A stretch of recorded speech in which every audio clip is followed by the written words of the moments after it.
Hey, good afternoon, everyone. My name is Jeff Coleman, and I just want to welcome you to this very important and special briefing on the Farm Bill. As you know, this $1.5 trillion document has been debated, and it's moving its way through Congress. Of course, with recent developments, the outcome of the Farm Bill, a little uncertain. This lame duck period, which could be pretty accelerated, is going to be significant in what happens next. Many conservatives, and what I mean by conservatives are groups that are concerned about limited government, lower taxes, the encroachment of the federal government, and even animal welfare groups are in kind of a strange and unusual relationship, a coalition that has formed to oppose something called the EATS Act, which was originally proposed in response to a Supreme Court decision on Prop 12. Now, not to get into the weeds, the big debate is whether or not states should have the right to regulate their agricultural markets, or if this now becomes a federal concern. And many members of Congress, several dozen conservatives, have expressed their view that it should not be, and that each should not be included in the Farm Bill. So we're watching all these developments. So far, we've got a coalition of egg producers and pork producers, innovators from across the country who want American innovation to be protected. The rising concern, which we'll hear from in just a minute or so from Than Bennett, is China-owned interest here in the United States as they look to expand their footprint. They have expressed on many occasions favorability towards the inclusion of the EATS Act in the Farm Bill. So that's how it's developing. China on one side, fiscal conservatives, and those who care about the growth and incursion of federal government on the other side. We'll be tracking these developments. That's why we've asked you to watch and share this special briefing today.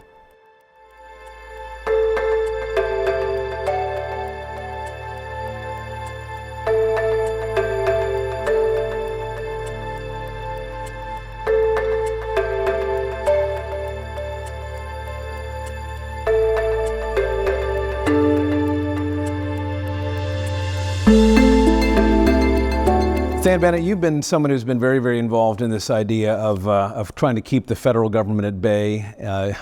Longtime congressional staffer, longtime advocate for people who are involved with limited government, lower taxes, and really stopping the encroachment, especially in areas like agriculture of the federal government in daily life. This Farm Bill is giving you a lot of pause, and you have spoken out on it. Why is that?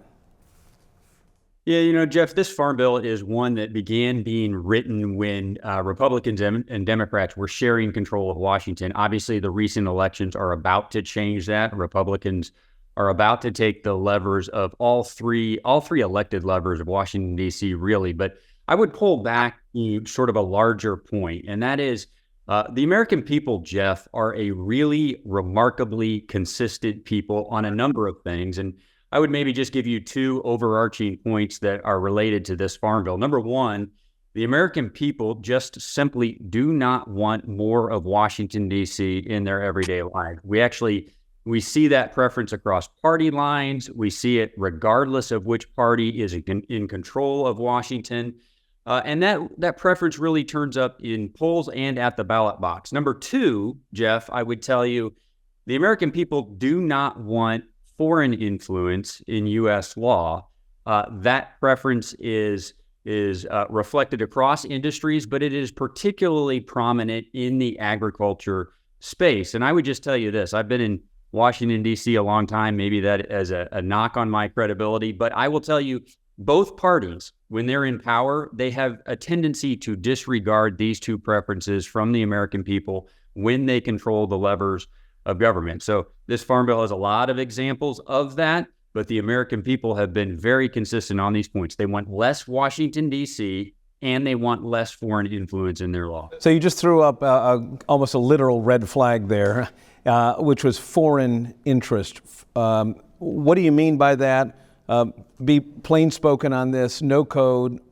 What in the Farm Bill, who in the Farm Bill, what foreign interest benefit from something like the EATS Act in total or in part being implemented? Yeah, well, in the ag space, Jeff, traditionally states and localities have controlled standards and also requirements that govern the ag industry. This Farm Bill would turn that on its head in a couple of different ways, and it would do it in relation to state regulations that some in Washington, D.C. don't like. Are some provisions in it that would allow Washington, D.C. to control the standards of products that are produced in the agriculture space within states. And again, polling, Jeff, consistently shows that people just do not want Washington, D.C. to control this. I would tell you this, there was a recent poll by Kellyanne Consulting, which found roughly 3 in 4 Americans answered this question very specifically. They don't want foreign influence in ag land ownership. They also don't want foreign influence in who gets to set those standards. Now, I would tell you, Jeff, just very quickly in the ag space, a lot of the large ag corporations do have foreign ownership, and they find it easier when Washington, D.C. controls these things because it makes it, quote, more efficient for them. So that's really the tension point. But again, the American people have spoke clearly. They want states and localities to control this. So let me just pull back the sticker on that. When you say foreign ownership, you're talking places like China, Brazil, but largely China and organizations like the Chinese Communist Party have been very enthusiastic about provisions like this in the Farm Bill, correct?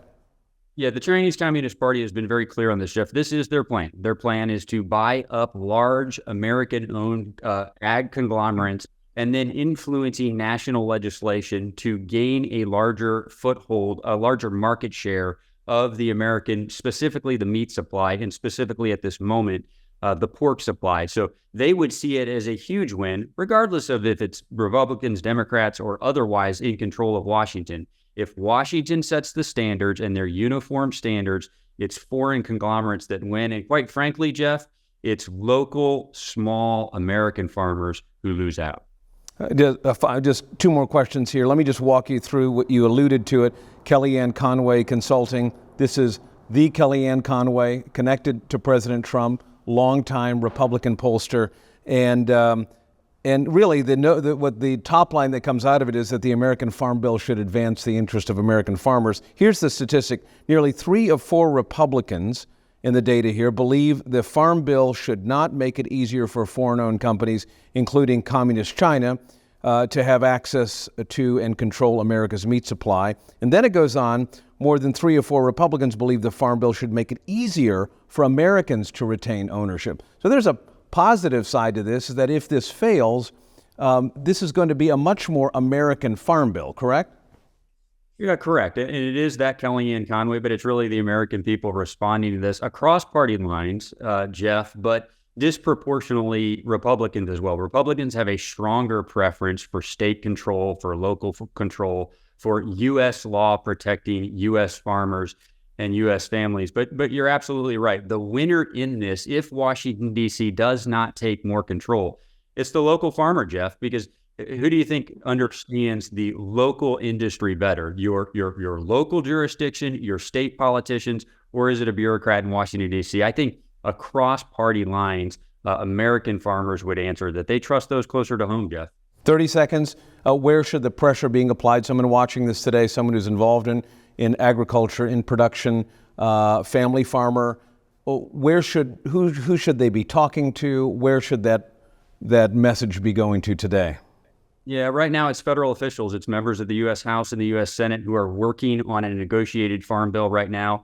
Jeff, there does have to be an extension or a new reauthorization of the farm bill passed before the end of this year. There may be a larger conversation next year, but right now, Jeff, the question between D.C. control and state control, it's being decided in Washington, D.C., so it's the federal officials that need to be contacted. Than Bennett, thank you for your leadership and your voice in this issue. Glad to have you. Thanks, Jeff. Take care.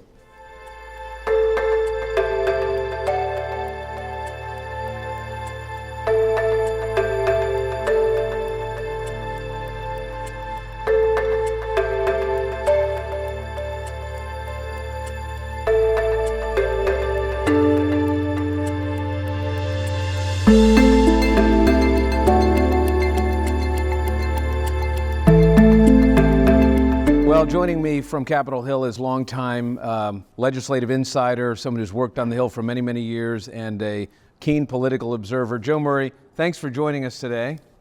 Great to be with you, Jeff. Give me first just the wide shot overview of why the insertion or the possible insertion of the EATS Act or provisions of it into the Farm Bill is mucking things up, especially for people who care about limited government, for center-right conservatives. There are a lot of House members who have come out in opposition, but why is this thing still alive if that's the case? Jeff, this is a really problematic threat to the original structure of our federal government that the framers and founders built, and that's been an institution of American government since the founding, which is, states have the primary responsibilities for the health, wealth, and well-being of their citizens, and the ability, and frankly, the responsibility to develop regulation legislation that is beneficial, that's closest to them. And this policy, the Ending Agricultural Trade Suppression, or the EATS Act, has a long problematic history, otherwise known dating back to the 2014-2018 Farm Bills, which was referred to as the King Amendment. It's had strong bipartisan opposition, both the House and the Senate, and it's wreaking its ugly head here in the end of this 118th Congress.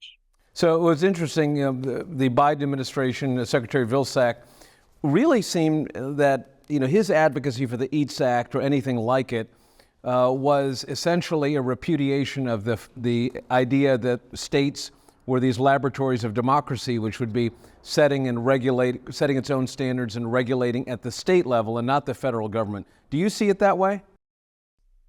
I mean, I see it as just, again, as a complete threat to state innovation, health and well-being, and just a threat to state authority, as well as just really totally antithetical to the 10th Amendment that gives states the powers to, regulate and determine what is best for their citizens. So I believe Secretary Vilsack is completely wrong-founded here.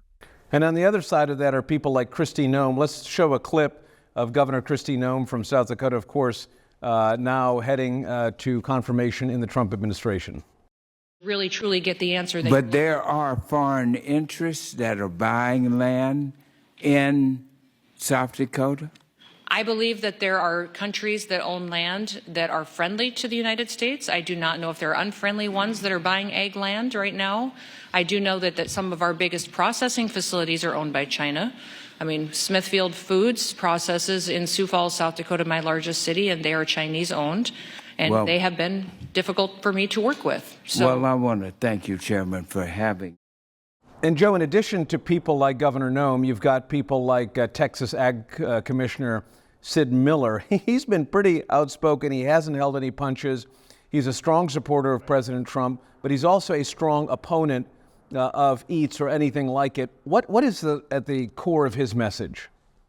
The former rodeo cowboy and famous spokesperson that's now, very influential in the state of Texas, as you mentioned, Jeff, as their ag commissioner.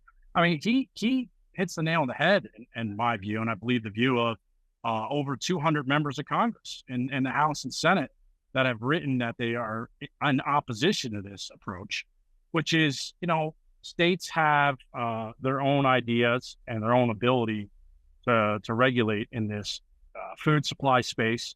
And regardless of his opinion, which I think he's on the record, in fact, I believe he is, of not really being a strong supporter of the actual regulation that California is involved here, but he respects, I think, quote, to his dying day, California's right to innovate here. And it's not the business of the federal government to be a heavy-handed sledgehammer that would just, annihilate. I think we see estimates of close to 1,000 other state laws not related to particularly EATS's regulation of pork. So it's a very heavy hand. I believe Commissioner Miller knows what's right. He's a strong Texan, and he knows a strong proponent of states' rights. Let me ask you just a final question here. I'll let you get back up on the Hill. Be a prognosticator here. First, what does it take to stop this?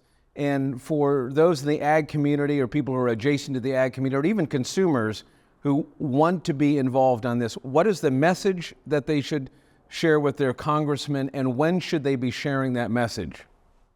Jeff, the Chinese Communist Party, the CCP, wants this done. That should be enough clarity of how bad of a policy this is for House Republicans and Senate Republicans predominantly, who have been flirting with this. In fact, Republican House and Senate members are sponsoring legislation and pushing for this, which is really disappointing, we think, for those that support limited government. But as I mentioned, there is bipartisan opposition. There's been a House letter recently as March on record to leaders of the House Agricultural Committee and House leadership. 25 House members signed a bill from all different political philosophies of the far right, the Freedom Caucus, and really other pragmatic members on the House side of the Republican Party, asking to not include or get anywhere near this. And as I mentioned before, on the Democrat side, in the House, Senate, there is as clear opposition that we can see. So right now is the time, as the lame duck session of the 118th Congress is getting into full steam. So Jeff, between now and the end of the year, or January 3rd, when the 119th Congress reconvenes, members and concerned citizens all throughout the nation need to contact their member of Congress and ask them to eliminate any vestige of the EATS Act in any year-end legislation, particularly Farm Bill or any other spending bills. Joe Murray, thanks for making the time today. Be safe on Capitol Hill and enjoy the rest of your week. Have a great Thanksgiving. You're welcome, Joe. And likewise, take care.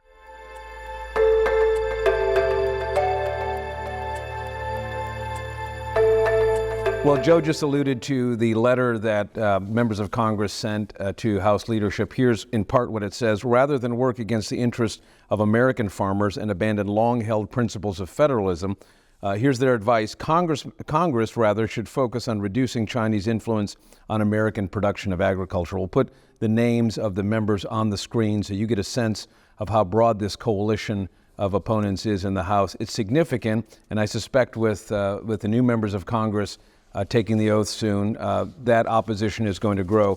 And then we also alluded to Texas Commissioner, Ag Commissioner Sid Miller. Here's what he said. While I don't agree with Prop 12, I'll defend to my dying day California's right to self-determination and any state's ability to use its constitutional authority as that state's citizens see best. And then finally, a name that you may remember from the Trump administration, Lieutenant General Michael Flynn, said on the EATS Act, this is the Farm Bill's gift to China and a national security threat to us. That's a significant coalition of opponents.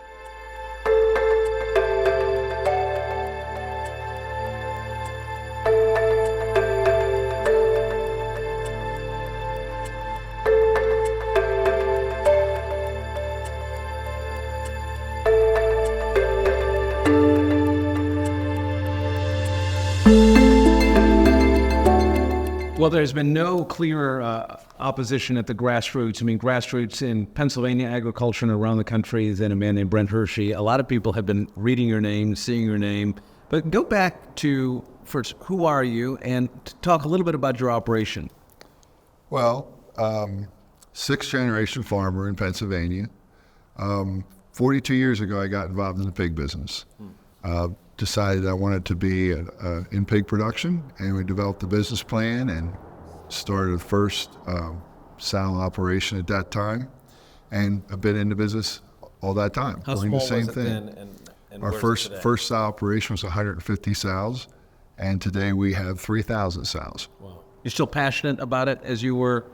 Still love it. then? Love working with the people, love working in the ag community, and enjoy the business, absolutely. So we went out to your farm, one of your operations, and we walked through, shot some video, and you talk a little bit about your opposition to EATS Act. Let's watch that now. This farm behind me is the Lost Creek Sow Birthing Barn. It's a 2,000 sow barn, and we breed and birth piglets here. When the piglets leave here at 3 weeks of age, they go to 16 different family farms, fill their barns, and to grow those piglets and keep their barns full. So this is part of a network. This is where it all starts. If there was a webcam in our farm, what they would see is that each sow has the ability to move around. They have access to feed, they have access to water, We're controlling temperature. That's been the backbone of Pennsylvania. We've responded to problems. When we look at a sow living in a gestation crate, that system was evolved in the 60s and the 70s. And the EATS Act at its core is trying to preserve that. It was an answer at that time. But as we move to a position where we have to look at how the sow is forced to live, what that animal's life is like in that crate, it's undefendable. And now they can see that the animal's free to turn around, lay on its left side, right side, interact with a pen mate to the left or the right, just really do whatever the animal wants to do in that pen, adjust her positions constantly. They can see that the animal's taking care of herself. Congress's role is to have food inspection, very, very important. USDA inspection of our food facilities and to be sure that we have safe food and that different plants that operate all around the country are checked. Their role is to get involved when there's fraud. Government's important there. You know, if we didn't have a checks and balances, what would happen? But for them to get involved and heavy-handedly just says, no, you can't do that, across that individual nuances, I think that's wrong. That's not their role.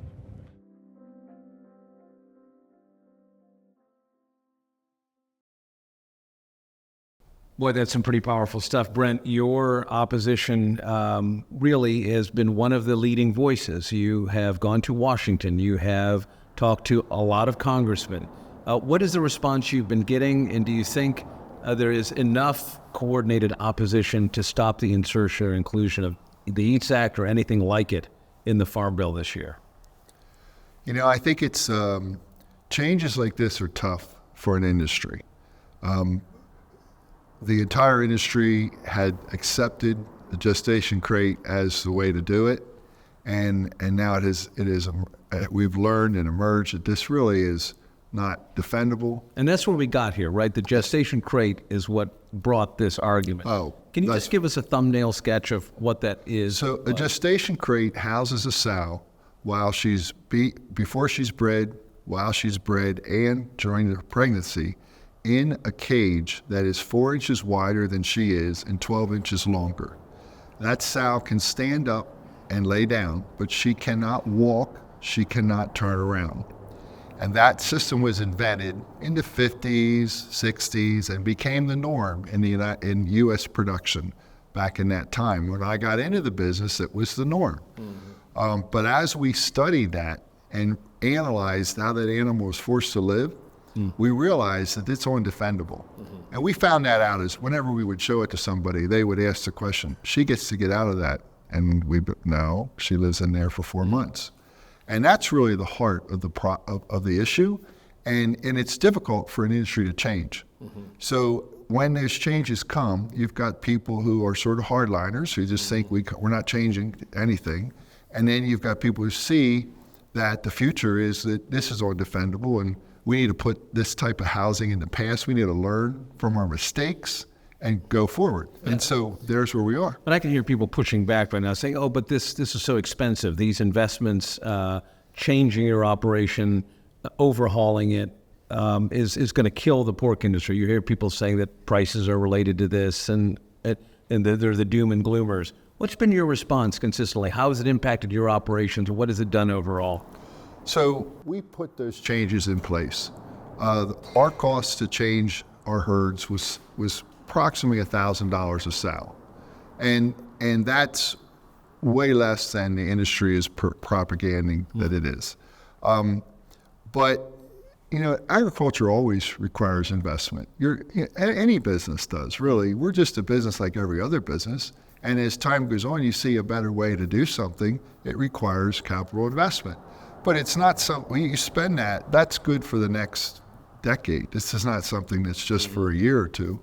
And I think that change of that investment, what we've seen now since it's happened, and we're past a year now of operating with the new system, is we've seen improvements in production. And so that's been very encouraging. Our conception rates jumped 3%. Our sow mortality rates dropped.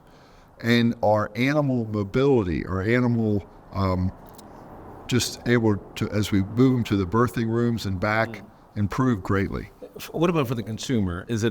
Do people say it's a better overall product? Is there an impact? Do you think? Do you know this yet? We don't. We don't. We think that it's got to be better for the animal to be able to move around freely during its lifetime. And we expect to see more benefits from that play out. And we think that'll take a couple years to see all those benefits play out. Final question. You talked in the video a little bit about the states and the innovation that Pennsylvania's always been a leader in agricultural innovation. But some might say, well, you can innovate, sure, but if somebody doesn't want to innovate, we shouldn't mandate it. What is the balance and the role that the government, do you think, should be playing in this? Well, choice is something our country's been built upon. Right? America is a country of choices. We are seeing, but we have something here that is so ridiculous as you study how the animals house, that we have people wanting to make choice for their state, and also this movement to say this just can't go on. And so this has brought about change. I sort of liken it back to when you used to smoke inside. That used to be okay. We used to smoke in airplanes. Right. And today it's unthinkable. Right. But in the beginning there was rules made, and of course there was back and forth and complaints and much the same debate that we're seeing. But nonetheless, as you discover things that need to move on from, you're bound to have some of this conflict. There are congressional staffers, probably some congressmen watching right now. Your message to them in this lame duck session going into the holiday season about what they should be doing and what they should be thinking about on this farm bill? Well, we do not want this taken away from us, obviously. We've made investment and made the change. We believe that it's an advancement of the industry. We believe it's the future of the industry. And we're asking you to really pause and analyze all sides of this thing. We do not, I